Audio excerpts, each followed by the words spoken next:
Snakeskin, Yo. that just happened again.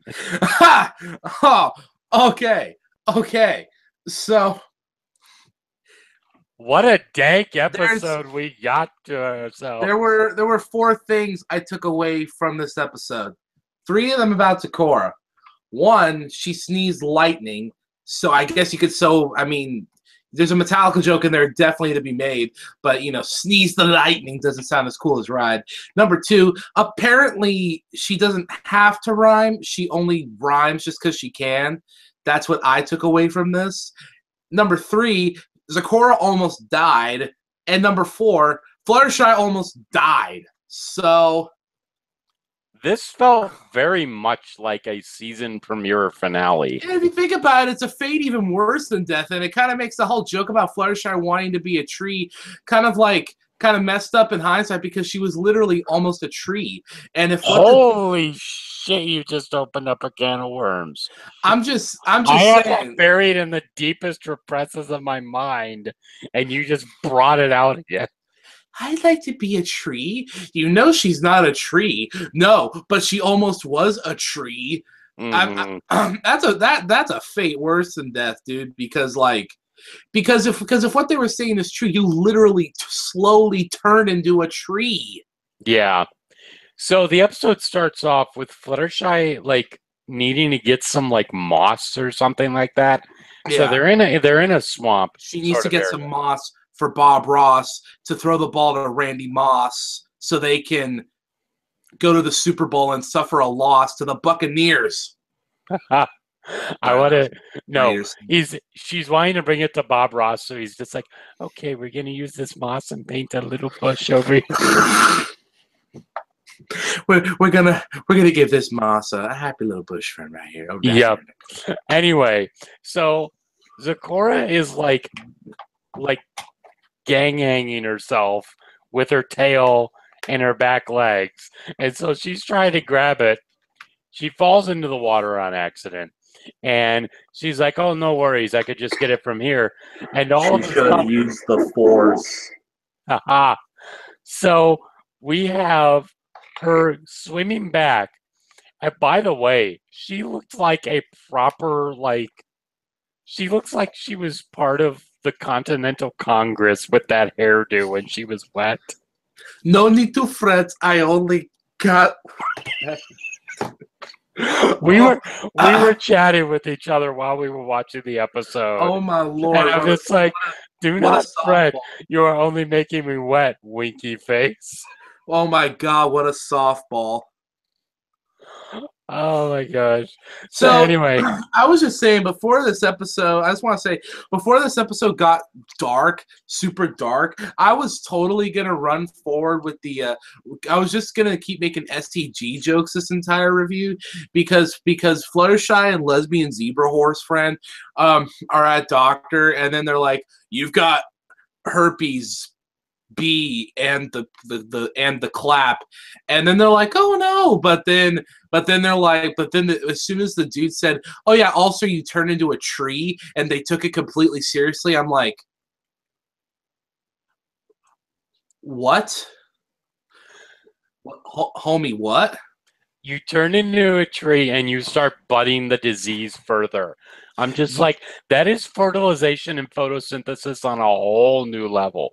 It's like Soylent Green, but way more intense. Yeah. So they take it seriously. I forgot about that. I forgot about the whole you spread the disease further with every tree. Oh, that's fucked up. I know, right? Who wrote this? I love you keep going. I didn't see just who wrote this. This is such a horrible disease. There is no known cure, and blah blah blah.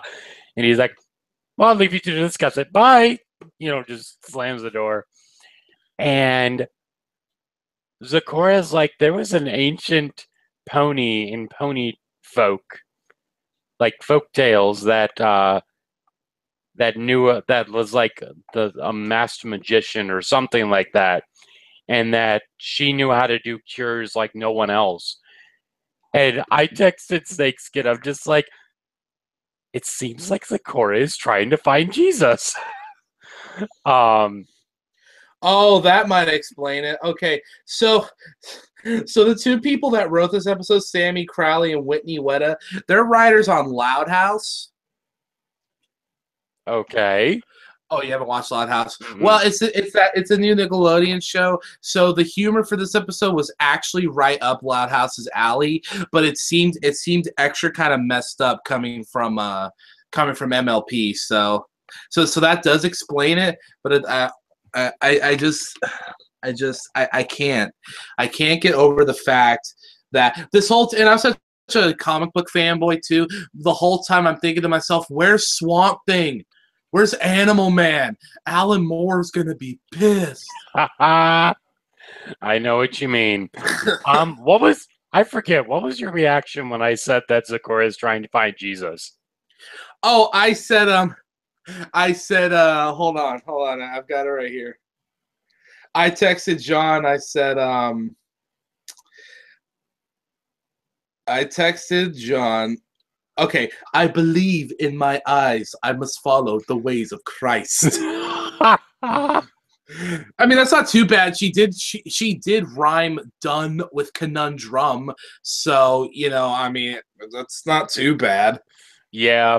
So she's coughing So bubbles, she's sneezing lightning, she has spots all over. she's sneezing lightning. That's so metal. So Fluttershy goes to This is Twilight. literally one of those things you can't make up. Like it's weird to describe this show to people sometimes that have never seen it, but now we have an episode where in this world there exists a disease where you cough bubbles, sneeze lightning, and turn into a tree. Mm-hmm. I mean, God, dude, I've read dark fantasy novels that weren't that weird. Mm. So you get to the point where Fluttershy is going over to Twilight's to try and figure it out. And yeah. So she goes in, and Spike and Twilight are having a Adoptive dragon son and stand-in horse mom having cook-offs is equal amounts hilarious and adorable, and I'd like to think that they do this semi-regularly. Like, we've only ever seen this now, but I would really like to think they do this like all the time, because that is a way too hilarious image. What was he was making like cauliflower muffins, and she had like pumpkin spice muffins or something like pumpkin spice muffins. What a basic white chick. Ew, did you get my pumpkin spice? Yeah, with the low fat milk, but extra whipped cream. that. I don't know if I ever told you this, but I actually knew a Valley girl in high school. Oh my! What the hell was she doing in Wisconsin? Well, let me say this. I was in high school. She was in two of my classes. She was in my band class and she was in my English class. Let me talk to you about the English class first. We're talking, this is about 2 weeks away from the final exam. So we're talking about what's going to be on the final exam, what we're, looking to do. And the teacher's like, does anyone have any questions? She raises her hand. And when she gets called, she's just like we should have a party after the final. I'll make cupcake and stuff. I thought for a second you were gonna say that she asked, what are we supposed to know? But even funnier is that was her normal voice. So when we were in band class, she starts talking about like intonations and different and varying degrees of like piano or forte, and she's like talking about this to the instructor, and it sounds so fucking weird. Like, oh my god, don't you know on the refrain of the adagio you've gotta pull back your fortissimo so you can have a collective symphony, because otherwise it's just gonna sound way too hella loud. It was exactly like that. That is amazing. So you essentially had Sonata in your school. Pretty much. That's awesome. That kind of reminds me of this one chick that moved over here from California. It was in the middle of winter. It's like 40-degree weather, but she's from like the Rockies in Colorado. She's like wearing a skirt. We're all like in coats and shit, but she's like dressed for summer. We're like, what the? She's like, dude, this is like warm for me. Yeah. So What the? So yeah. Anyway, so they're going through books. book after book after book.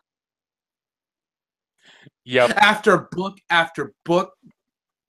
So Another one. So yeah, they're going through books, and Fluttershy's characterization in this episode was just so amazing because everything she did to me in this episode was hilarious, heartwarming, and also funny. Again, like during this book thing, Twilight's like passing out and she's just like going. It reminds me on my opening shifts where I have an empty stomach, but I'm downing like 2 Americanos with extra espresso. She's just like bam, bam, bam. And then she's like, okay. And so she's like your district manager at McDonald's. Ayo. So then Twilight's like, okay, I'm like gonna sleep because I don't like wanna have permanent brain damage. And Fluttershy's just like, okay, pussy. So no, Spike goes in. You may have a very minor case of serious brain damage. Serious brain damage. Yeah. Press A to talk. Jumps. Yep. But yeah, so the next morning she's like, dude, I figured it out. I had to cross-reference this book, then cross-reference this book, then by using the Pythagorean theorem and finding the lost city of Atlantis, I was able to grab the Holy Grail, and now we can successfully steal the Declaration of Independence and save Zecora's life.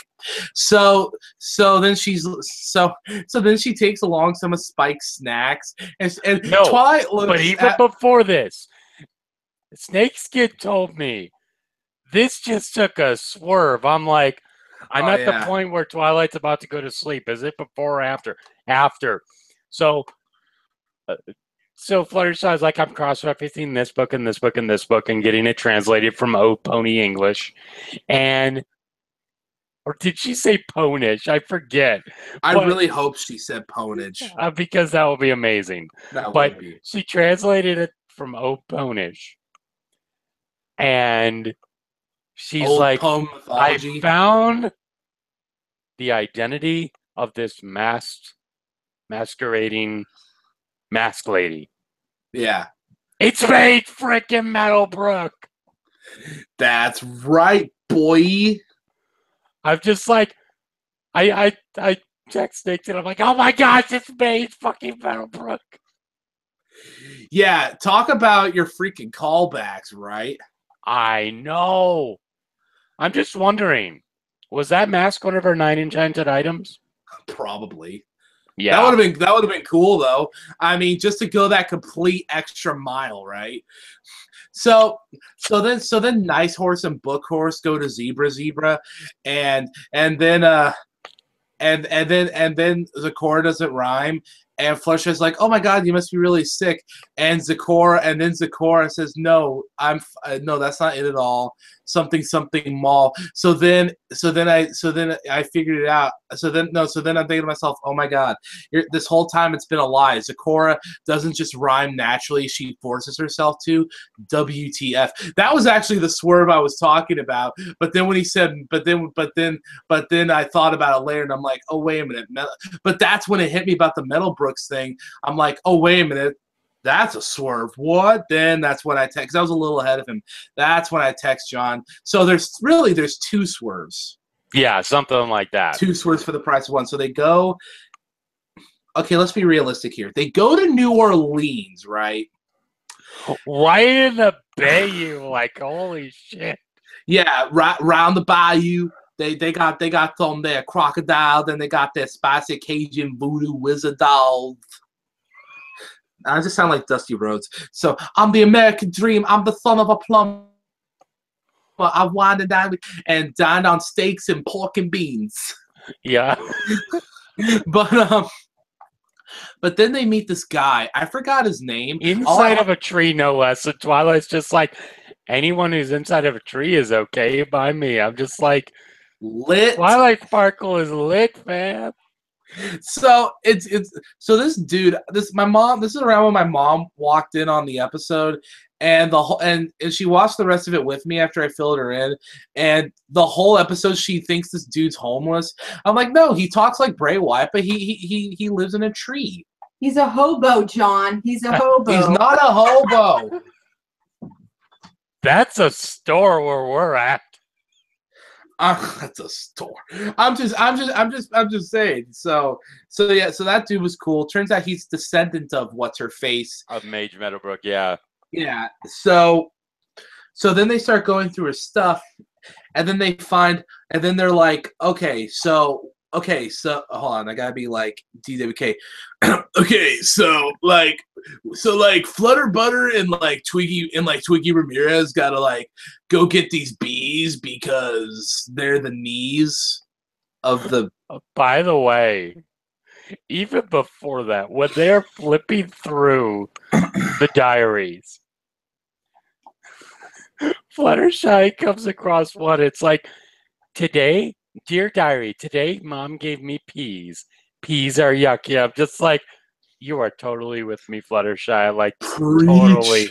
So, and then Twilight's like, I met a colt today. He pulled my hair, so I put a frog in his hair. And Twilight's just like I want to kind of keep seeing where this goes. Dude, that's like next level romance. You always hear about the guy that likes the girl but doesn't know how to express it when they're kids, so he pulls on her pigtails. Dude, that's like top tier next level, bro. I'm just saying, like I'm saying that they're so in love they'll get pregnant by middle school. Oh, there was a picture I posted on Facebook where it's literally Juliet Capulet says, in a relationship and it's complicated, and it says, liked by Romeo Montesquieu. Oh my god. That's funny. Oh my god. So yeah, the bees, and in before there yeah. my eyes. Yeah, in before OMG, not the bees. So Mage Meadowbrook was a complete BA, and like her mom and her used to like cure diseases just for lulz. And then all of a sudden everyone gets this creepy tree disease. And I have to imagine people have gotten it, but someone must have gotten it before, I'm assuming at some point. And I don't want to be a pessimist, but there's probably no way they were able to save everybody. So I'm just saying some people died. Just being so there are some trees. They probably, in fact, you know what? Some of those trees that they walked by, that could have been Meadowbrook's descendants, like cousins or something. Yeah, that's sad. So like her whole thing is she goes and she finds out that she notices that these wasp things are like landing on these flowers. And they look like a combination of the bees from an 8 Easy Being Breezies and those Twitter mites. Kind of. Yeah. And so they're like a combination of those two, but to me they kind of freaked me out a little bit because they reminded me of the war wasps from Metroid Prime. Like, holy fuck, those things scared the shit out of me. So, anyway. The baby.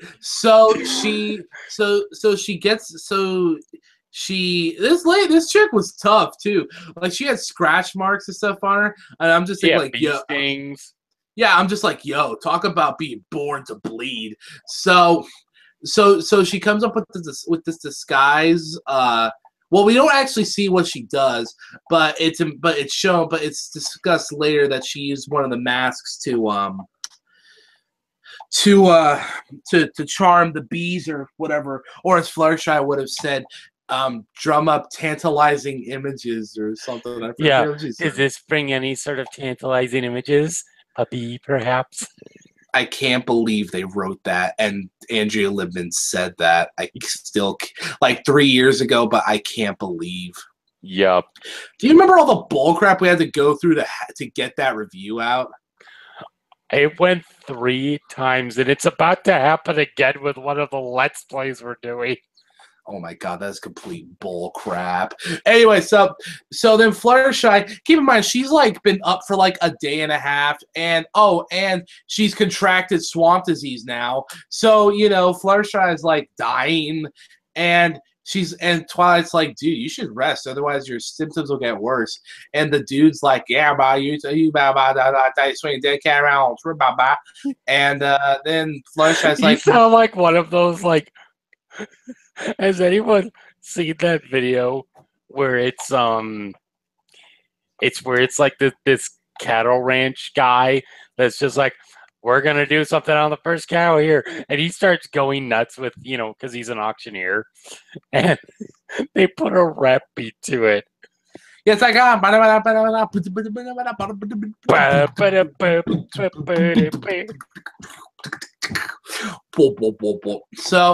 so Flutter. Jesus Christ! This lady, this pony climbs a tree, gets And she stung says by a mind bunch over manner. She says she like tries to climb up, and she falls, and she's like, okay, mind over matter. Goes up, falls down again, and then finally gets up. She looks into the beehive, and she's like, bees, I need some of your honey. And they're like super pissed off at her. And they start stinging her all over. And she's looking, and all of a sudden she starts getting disoriented. You actually see the screen like start twirling. I'm just like, holy shit, it looks like she's dying. Like, holy hell. And then she falls. Then she gets stung. One of the times she gets stung right on the face. She falls off the tree, John, and then she's knocked out for 3 days. Uh-huh. And then, she figures out how to get the honey, and then gets the honey with the mask, and then gets the honey to Zecora, and everyone's lives are saved. But like, oh god, that was messed up. It was awesome. And that was dark. I was about to say that this episode would not get a high score from me, like not as high as I wanted to, and maybe as high a score as you would. But then I remembered, Fluttershy said if I wasn't so sick, I probably would have thought about the mask sooner. I'm just like, wow, they like covered all their bases here. This is fantastic. Yeah, this was hella. So if we're talking scores, I already knew I was going to give it a decent score, but I feel very comfortable saying this episode was a solid 9 for me. Okay. I give this a 9.5. This has a really, really good setup. It really feels like it's one of those episodes that's either a premiere or a finale, like in the tone of it all. And Yeah. I was like Literally completely blown away. So I give it a 9.5. Yeah, this episode came out of nowhere. It's not like season 7 has had weak episodes. These are some of the best episodes I've seen, but some of them. But like, yeah, it was. Well, I thought it was going to be a Fluttershy Zecora episode, but it was another Fluttershy Twilight episode, a la Colt Fields and Hooffields and McColts. So everything about this episode was just a pleasant surprise. So yeah, it was really good. It was lit, bro. 11 out of 10 IGN. harder than Dark Souls. Yeah. IGN 10 out of 10. Or they give it an 8 out of 10 because they're like, too much darkness. Oh my god, that was so retarded. Yeah, we're giving this game an 8.8 because there's too much water. And it's like the remake of Ocarina of Time. Was that GameStop? Or was that GameSpot? It was one of them. One of them had this retarded review of Wind Waker, and their thing was too much water. Like, it's based on the Great Sea, you dimbos. Yeah, what the... Anyway, but yes, that was this episode. Tune in next week for Let's look it up. Yeah, I was trying to. Was I smooth? You were smooth as fuck, bro. So someone's just like, "Hi, I'm a piece of trash," and then someone's just like, someone who cares deeply about the environment, I am obligated to pick you up. How does 7 sound? That was smooth as fuck. The key. Okay, Marks and Recreation. The Cutie Mark Okay. Crusaders start a day camp to help foals earn their cutie marks, but a camper who wishes to remain a blank flake interferes. Yo, I saw the animaniac for that, the animatic for that song. Oh, really? Yeah. I don't know when they released it, but yeah, this one, I think it's Rumble. Yeah, I believe it's Rumble. He sings this whole song about how he's stoked to be a blank flank, and it's basically MLP does Camp by Rooster Teeth. You've got these camp counselors but you also have this one kid that's like super anti everything about the camp and tries to revolt and stuff, and yeah, actually, that episode looks like it could be all right. Unfortunately, the Cutie Mark Crusaders have honestly, if they reference Fame and Misfortune, I will literally scream like a pterodactyl, because seriously, they said we should create a day camp based on this book, and now they're gonna do a day camp. That is. I don't know how much I don't know how much planning goes into these episodes. I know they animate them like a year in advance. I'm just saying that they are really committing to the continuity this season. Oh yeah, they are. So next we will be doing the episode of the animatic from HasCon from about a week ago, I believe. Yeet. So that's it from me, John. And me snakeskin for like 10 minutes. And we will talk to you guys later. Peace out, Dragon. Whoop, there it is, John.